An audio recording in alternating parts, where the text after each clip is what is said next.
So last week I was having a conversation with a friend of mine, and he asked me why I thought the X-Men turned out to be such a more popular franchise than the Teen Titans. Regardless of whether you like X-Men or Teen Titans, there is no denying that the X-Men, currently clocking in with 14 titles coming out in February, is more popular than the Teen Titans, which has had 2 titles in DC's new rebooted era, one of which was cancelled after just over a year, and the other which is going to be cancelled in April of 2014. Not to mention, X-Men, as of this video, has had 6 live-action movies and 3 animated television shows, while the Teen Titans has had 2 animated shows. When he asked me, I thought about it for a minute. It really isn't that fair that things turned out the way that they did for the Teen Titans, if you think about it. After all, Teen Titans and X-Men started off being fairly similar titles. Both started out in the 1960s, both featured teenage superheroes. The Teen Titans was more of a sales gimmick than the X-Men, since the Titans were existing heroes who were only really grouped together in their own title because the Justice League was doing well in terms of sales. The X-Men series at least stood on its own and wasn't as much of a sales gimmick, although you could argue that any comic book at Marvel was put out there because of the amazing sales of the Fantastic Four that kicked off the Silver Age for Marvel Comics. But X-Men was not expressly tied to the prior existence of, say, the Avengers, like the Teen Titans characters were to members of the Justice League. Neither title was hugely popular for roughly the first decade or so of their respective existences. X-Men did slightly better, as it had a decent grasp on the premise from the beginning, even if that premise was not explored at all for several dozen issues. The X-Men title also threw many characters at the fans who are still well known to this day, such as Magneto, the Brotherhood of Mutants, Juggernaut, and the Sentinels. But this decade also gave us Grotesque the Subhuman, the alien Lucifer, El Tigre, and Meccano. Teen Titans didn't have nearly as great of a track record, as almost all of the villains that they fought didn't even last beyond a single issue. It wasn't until much later that the Titans would get their own villains with any lifespan to speak of. But this isn't to say that the X-Men series was perfect. In retrospect, it may seem like it was a better series than Teen Titans, but if you compare it to some of what was coming out at Marvel at the time, it's arguably not a very great series, and it's fairly easy to see why Marvel eventually stopped putting out new stories and went to reprints for 4 or 5 years. The X-Men series was a title where it seemed like both the original creators were distracted, and rightly so. Both of them were working on most of the other titles coming out from the company, and doing better work on the other titles. Stan Lee was doing better stuff on Spider-Man, while Jack Kirby was doing better stuff on Fantastic Four. And it's pretty easy to notice that they didn't really have their hearts set on this series, as they were both off the book within 20 issues. In the late 1960s, both titles tried to change things up a little bit. The late 60s saw the introduction of Havoc and Polaris on the X-Men title, and the introduction of Duela Dent, Mal Duncan, and Geanarch the Cave Boy in the Teen Titans title. But these obvious attempts at rejuvenating both titles didn't really work out very well. As I said earlier, X-Men went into reprints after issue 66 in 1970, and in 1973, Teen Titans was cancelled with issue 43. The series did briefly resume 3 years later with an attempt to create a second Titans team, but this again seemed like it was too little too late, as the series once again ended with issue 53. In 1975, Len Wein and Dave Cockrum brought us Giant Size X-Men issue 1. This issue combined existing characters with new characters in a team to rescue most of the original X-Men. Following this issue, new stories began appearing in the X-Men title in issue 94. This was the beginning of a renaissance for the X-Men. While letters from fans at the time might suggest that the book did not immediately become the popular sales juggernaut that we know it as today, you can see the seeds of the X-Men becoming the addictive superhero soap opera that it would be for the next 15 years, as early as Chris Claremont's first few issues on the book, immediately following Giant Size X-Men issue 1. 5 years later, the Teen Titans series came back once again, under the hands of writer Marv Wolfman and artist George Perez. Marv Wolfman has admitted that after a few years on the title, he and Perez created the character Terra to act as a sort of parallel to the X-Men character Kitty Pryde, who had shown up just as these two were coming onto the Teen Titans. This may have been the only time the creators admitted that they had an eye on the X-Men while creating Teen Titans stories, but it's been said by many people that Teen Titans and X-Men were the only competition for each other in terms of sales and popularity in general throughout the 1980s. And it's at this point that I get to what this video is about. Why is the X-Men comic more popular than the Teen Titans? Truthfully, I find the answers to be fairly mundane, though there are several different possibilities to answer this question. It was during the mid-1980s that the X-Men really began to branch out with several spin-offs, becoming one of the first true franchises at Marvel instead of just a single series. You had Alpha Flight, which didn't have any connection to the X-Men after those characters first appeared in the parent title. Then you had New Mutants, with a completely new cast of characters with the exception of Xavier. Then you had X-Factor, making use of characters who hadn't been a major part of the parent X-Men title for over a decade.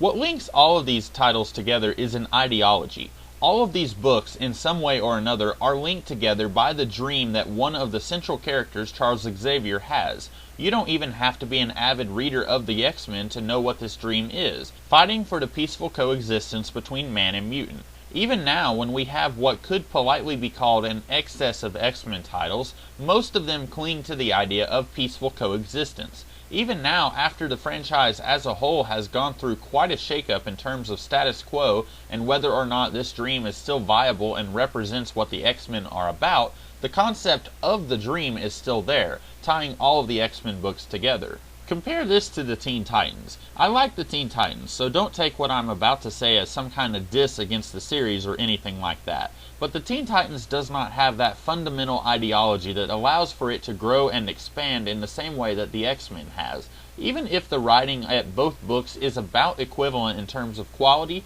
and the stories are treading similar ground, the Teen Titans is fundamentally limited in what it can do when you try and look at it as a franchise. So if you have a very popular Teen Titans book on your hands, and you decide that you want to add a second Teen Titans book to your roster, it's not going to work out very well.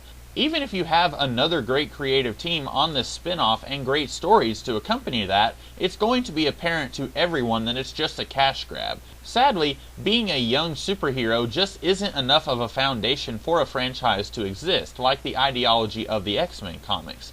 In a way, this is also what keeps the Legion of Superheroes series down to one book, although they have had a few more spin-offs in terms of solo characters, and the occasional attempt at a second team title, but the word attempt is key here.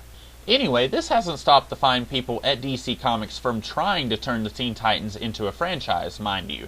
Naturally, when the title was at its most popular, it would make sense for the people behind the scenes to try and find a way to maximize on this popularity and make more popular stuff, much like the X-Men had been doing for about a decade. So in the latter half of the 1980s and in the early 1990s, most of the Teen Titans were already adults, and the idea of these guys being Teen Titans didn't really make much sense anymore. So after a few different title changes that I won't get into here, the original title was called New Titans. And around this time, we got a second team that was tentatively connected to the Titans called the Teen Titans. These were younger characters who were from the future, living in the past. And honestly, even if you found a person who is actually a fan of this series, I'm sure they wouldn't be able to tell you anything about this series. It's not as bad as, say, any given title from Image Comics from around this time, but it is the kind of title that is pretty indicative of the 1990s. And this title kind of shows another big problem with the Teen Titans that is not a problem in the X-Men. The X-Men are located in a large mansion where a second team also lives, so if you're worried that this new team of kids won't be able to sustain their own comic, you still have Professor Xavier as a major presence in the series, and it makes sense that he is here in this book and is in the X-Men book as well, since both titles, for about half of the New Mutants run at least, shared a main setting. But with the Teen Titans, this is not an option. What reason would Robin have to be on two teams at once? You could get around this problem by removing a character from the parent title and simply having them be on the spin-off title full time, but then you risk the parent title losing something crucial that makes it so popular. Frankly, this is always a gamble with spin-offs, but that is neither here nor there. And ignoring the Teen Titans series of the 1990s, the other Teen Titans spin-off series, Ravagers, a product of the New 52, did take this approach. Beast Boy and Terra were no longer being used in the Teen Titans series, and with the updated history of the DC Universe, it's questionable if they ever had an association with the Teen Titans. But these characters have name recognition and might bring in readers who like them in the Teen Titans series, but they are arguably not so important in the main series that they will be missed when they are in the spin-off title, especially for Tara, who hasn't really been around very much at all in the 30 years since her creation. So on paper, keeping in mind everything I've said about why Teen Titans doesn't work as a franchise in the way that the X-Men does, you would think that the Ravagers would be a successful spin-off, but it actually lasted less than a year longer than the previous Teen Titans spin-off series, Teen Titans.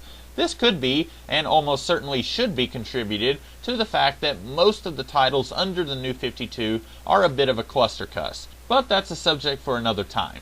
Another key issue with both of these spin-off titles is that, to be blunt, I don't think any of these characters featured in these titles are very memorable. In the Teen Titans book, if you take a look at any given issue, the only characters who really stand out are the ones who have an identity that is tied to a character who existed from the original Teen Titans series, namely Tara and Deathwing.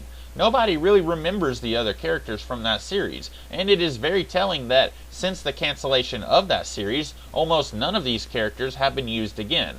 The same can probably be said for the Ravagers series. I didn't even bother reading this series because of its connection to the New 52 Teen Titans, which looked, let's be nice and say that it didn't look like a series I would enjoy reading. But does anybody out there really think that the characters in this Ravagers series, besides Beast Boy and Tara, are going to be remembered a decade from now?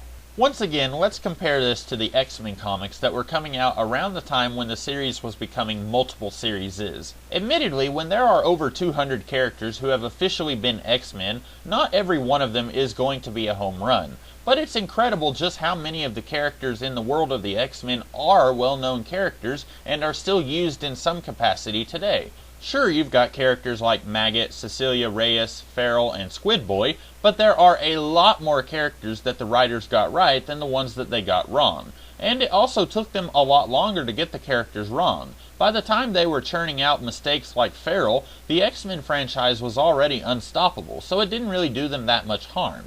But compare this to the Teen Titans of the 1990s. Throughout the 1980s, it is clear that Marv Wolfman wanted to ease into a new team of characters that was different than the one that he started out with, naturally, as any writer is going to get bored with playing with the same 6 or 7 characters for a decade, which was evident in the X-Men book as well. But the problem in the Teen Titans is that when Wolfman would get rid of Kid Flash, Starfire, or Raven, he would bring in characters like Danny Chase, Wildebeest, and Panther, who are about as fondly remembered as the characters in Teen Titans. It's hard to build a franchise when the tentpole book of said franchise largely consists of characters that people don't like and have nothing but antipathy for in hindsight. Overall, I think any of these reasons are very plausible for why Teen Titans has always been a distant second behind the X-Men. And not to toot my own horn here or anything, but I think the first reason is the most sound out of all of these things that I talked about. The sad fact of the matter is, Teen Titans just doesn't have the foundation to make a multi-series franchise out of. And sure, you might be asking what the foundation is for the Avengers to have so many books these days, or why Spider-Man gets to have so many books at a time, or Batman, or Superman. And I'd be lying if I said that popularity of the concept also doesn't play into it. But there was a time when the Teen Titans and the X-Men weren't all that popular, and still, it was X-Men that won out at the end of the day.